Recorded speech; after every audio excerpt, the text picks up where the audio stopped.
Coming up next on Michigan Replay, highlights of the Wolverines' Big Ten battle against Northwestern. We'll also show you when the good times roll in collegiate football. And we'll have a scouting report look at the team that wants the jug back.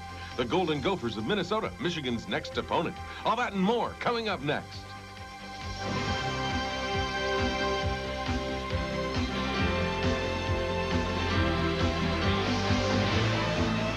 Michigan Replay with Bo Schembechler and Jim Brandstatter is brought to you by General Motors, where the vision is paying off in product excellence. By Mr. Goodwrench, no one knows your GM car better than Mr. Goodwrench. No one. By Buick and your Buick dealer. The great American road belongs to Buick. By the financial professionals at Payne Weber. By Unisys, better information, better decisions. And by Budweiser, Beechwood aged for that clean, crisp taste. This Bud's for you. Hello, everybody, and welcome to Michigan Replay. The Wolverines of Michigan defeat Northwestern on Saturday, 52-7. It's nice to have one of those, a breather, if you will. Well, it's. I think it's nice for the players. I don't know whether the coaches enjoy it as much as the players. You know, when one of those things is going on and you're standing on the sideline, you always wonder what it would be like if you were on the other side, you know, so. You don't think about that too often, though, or too long. Well, we don't have that many of these, you know, but it was a, we didn't play very well the first half, and then the second half, I think we kind of took control. Well, one thing that did happen in this game was the fact that the defense for the second straight week tied up a pretty decent offensive team. They're not a bad offensive team. They really aren't. I thought they would get 14 points or more on us. I thought they would rush for over 150 yards.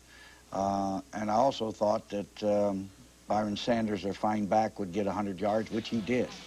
But the defense set you up in the first possession of Northwestern. Right, first possession of the game. Roll out here, and Trip Wellborn makes a great interception on a potential outcut and gives us the ball at the 25-yard line, and that's good field position, Jim, to open the game. First play, Tony Bowles goes down all the way to the 11-yard line, and we have a first down at the 11. And you knew you could run on this team because they had been weak defensively against the run. They had been rushed on quite a bit, and so we ran the football early, did a pretty good job. A little disappointed in our passing attack the first half, but taking everything into consideration, it wasn't too bad. The problem in the first half, Jim, was we lost 2 touchdowns. An 85-yard touchdown pass to McMurtry, and then, of course, we lost another touchdown by Michael Taylor that was called back for a penalty. Here, Bowles was running pretty well. He got a lot of these 6 to 8, 10-yard plays. Didn't break a long one, but here's the option down for our second touchdown to Tracy Williams, and we go ahead 14-0. At that point, you're pretty much in control, and then the big play turns around against you. This one would have been a record setter. This is a great play by Michael Taylor to Greg McMurtry, 85 yards for a touchdown, and we had an illegal man downfield. You can't make those mistakes. In a game like this, it doesn't kill you. In a tight ball game, that'll beat you. We come back and run again. Here's Tony Bowles again, breaking outside. Tony Bowles is running the ball a little harder this week, I thought, inside the tackles. I thought he ran a little harder. This is a shovel pass to Gerard Bunch, and he goes across the 50, not quite enough for a first down. But on 3rd and 1, Tony gets hit in the backfield here and does a great job breaking free. This is one of his better runs right here, and picks up a first down. The one thing about it, though, is that this drive offensively pretty much stayed mostly on the ground. On the ground, and we got down in there close, and then we just foul up and don't get enough yardage for a first down, force us to go to the field goal. And that made it 17-0 in the second quarter, and that's really the way the first half ended. However, just before the second quarter was over, Northwestern put together a very fine drive. Here, Tripp misses the tackle on Sanders. He picks up the first down. You make that tackle, you force them into a 4th down play and make them punt. But those are the things that really worry you. Here, they hit a pass downfield for a first down and are moving the ball quite well. it appeared that they were going to get into position after this run by Byron Sanders that took them clear down into our territory. But a couple of sacks and some good defensive effort here made it impossible for them even to kick the field goal. Here in the final play, he gets sacked, and so we go in at halftime 17-0. The one thing about it, though, is that you were still not very happy at halftime at the play in the first half with a 17-0 lead. Well, that's true, because also, besides that 85-yard touchdown pass called back, we had an option play in which Taylor ran in for a touchdown that was called back because McMurtry had illegal use of hand. And, you know, those things are annoying to me because I can envision that happening in a very tight game against one of these up-and-coming opponents, and that's not going to put us in very good steam. Well, it didn't happen, and it didn't hurt you in this game. The second half was all Michigan. Don't go away. We'll be back with the second half highlights as Michigan Replay continues. We came out, we wanted to improve today, and we came out, they started off, and they were running a little like quick outs, things like that, and we were just lucky enough when I went out and I saw that run to the out, so I ran to the out in position, and he threw the ball, and I happened to make the catch for the interception. But that's the kind of things you need to get going. You need a big play from the defense to push the offense along, and so we started off with that big play, and the offense took over from there.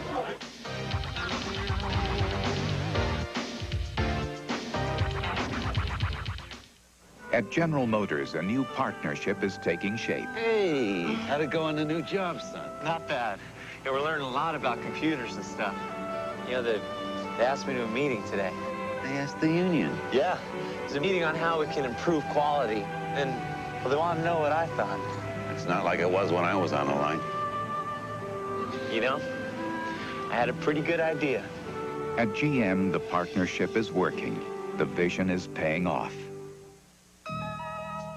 How will you live in the next century?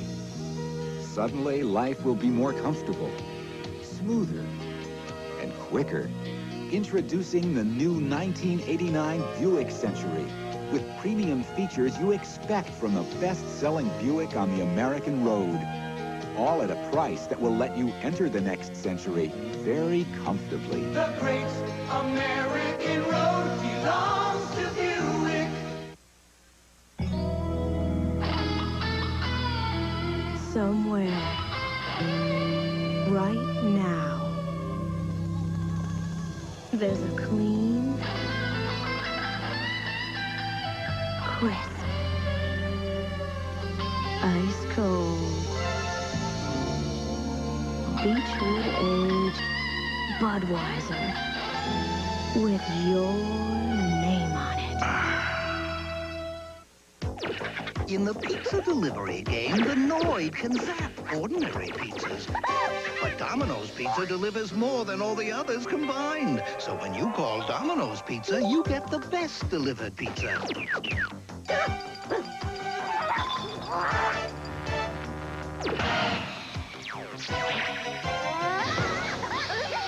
The Noid just can't beat the best. Domino's Pizza. Nobody delivers better. I'm not as talented as other running backs that we have. I'm using my power more than I do quickness and agility. So mainly that's the only thing I can do. I mean, you know, if I have a few moves, but most of the time the best thing that works for me is just to either run them over or help, you know, carry them or something like that. But I'm just not that talented as the rest of them, and that's my style of running. Certainly talented enough, Jared Bunch is, as the Wolverines had a 17-0 lead at half over Northwestern. But you still weren't happy, as you told us before the break, and they seemed to pick it up a notch or two in the second half. What went on in the locker room? Did you get after them a little? A little bit, only because in the first 30 minutes, although we led by 17 points, I'm not sure that we really improved ourselves as a football team. We had 30 more minutes to do that. And we want to eliminate those mistakes. We want to score, and we want to play good defense. And we did that, I thought, second half. In the second half, you came out in your first possession. I thought it was workmanlike, and it kind of picked up the pace offensively. That's right. It was one of those, you know, hitting the places along the front that were giving us an opportunity to run and run a few draw plays in here. run the fullback a little bit. We hit a pass, but not. We didn't throw that much. I think this is the only pass on the drive, really. Yeah, it looks like you almost told the offensive line, hey, let's go to work. We're going to keep this on the ground and get it done. Yeah, let's get it done. Here, Gerard Bunch kind of underestimates himself as a runner. He's a pretty good, powerful runner. He's got good speed for a big guy. And here on this is a third down play. I wasn't sure we were going to get in. It's a draw play. And Tony spun and got into the end zone for the touchdown. Defense does a job, and for the first time now, your special teams come through. Well, we felt we ought to get a return, either on a kickoff or a punt this week. We've worked hard on it and felt we could do it against this team. And here, Johnny Colasar with a couple of blocks goes all the way down inside the 5-yard line. And it looks like you've been close on a couple of returns, both punts and kicks, just never got them. And this was well, the last couple games, Jim, we've been playing a lot better. We've had some good returns, not long, but you know, 6 to 10 yarders that help you offset the long punts. Tony Bowles goes in to make it 31-0 after the punt return, and you're really in control now. And this had to be disappointing because they put on a drive. Well, you know, once you get up 31 points, all of a sudden, in my judgment, the defense relaxes a little bit, and when they do, this team is capable of doing something about it, especially when they have a runner like this, Byron Sanders, who got 100 yards, the first back this year. And you challenged the defense to stop him, too, didn't you? Yeah, I did. And they didn't get it done. Here's a delay over the middle of the tight end. It was a good play for them, got him down in close. And this is the touchdown. They ran it in and threw the ball over here on an out cut, and we didn't do a very good job of covering it. And we're in man coverage there, and we didn't get that man coverage in. 31-7 at that point, but then you come right back, and the offense continues to work well. Right. This long pass to Colasar on a corner route that got us big yardage, really. Back to the fullback again, and he lumbers through there for some good yardage. We ran pretty much easily, Jim, but not for the great big plays. You know what I mean? We didn't get a 25, 30-yard gain. And were you looking for those? Yes, I thought we should have gotten against them. This team? I felt we didn't block quite as well as we should have downfield. And here's your razzle-dazzle. No, not really. It's a little reverse play, and Colasar goes in standing up for a touchdown. Let's put it this way. It's not every day you see that from a Michigan team. Well, really, it's the same play we've been using with a little different wrinkle, off a little different play.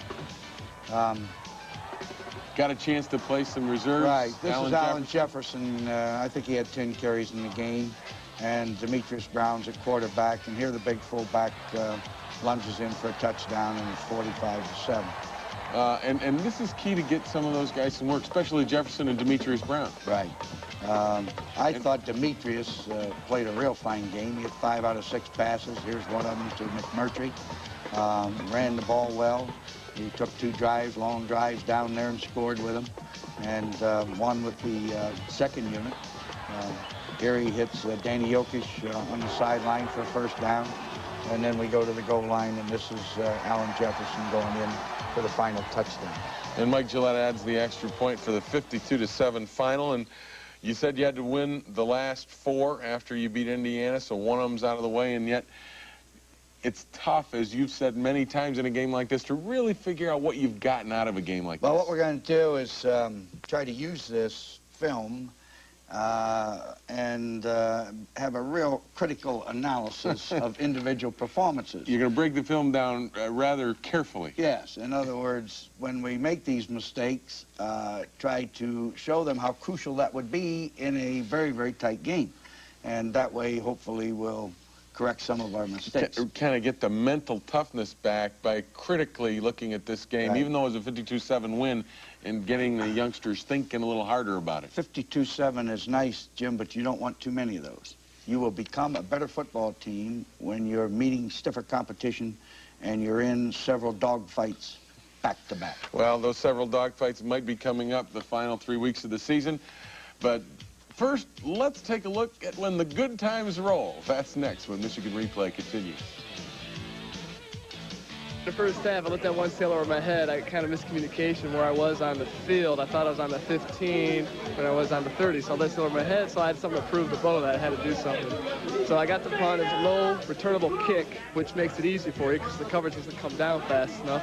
And our whole line blocked hell of a job. So, you know, I didn't score on it, which I could have, but I tried to dive for it, but unfortunately it didn't happen. But I came back and the reverse to score. It's kind of nice. We practice that. We have a couple of reverses in our offense, and we practice that all week and tried to throw it in there. And you know, luckily, you know, the defense sucked in and went around untouched.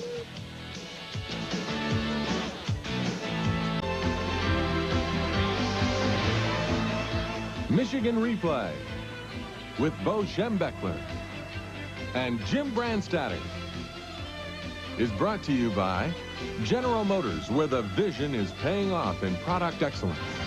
By Mr. Goodwrench.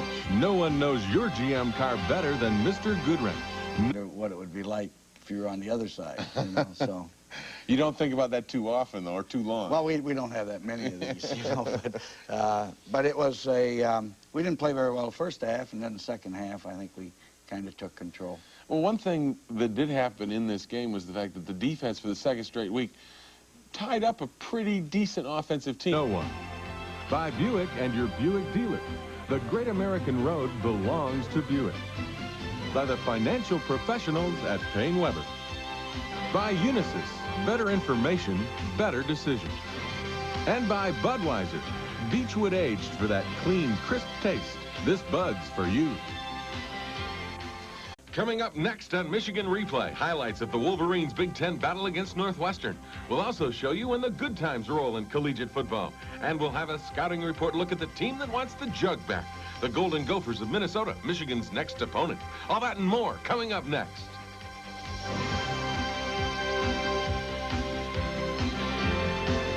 Hello, everybody, and welcome to Michigan Replay. The Wolverines of Michigan defeat Northwestern on Saturday, 52-7. It's nice to have one of those, a breather, if you will. Well, it's I think it's nice for the players. I don't know whether the coaches enjoy it as much as the players. You know, when one of those things is going on and you're standing on the sideline, you always wonder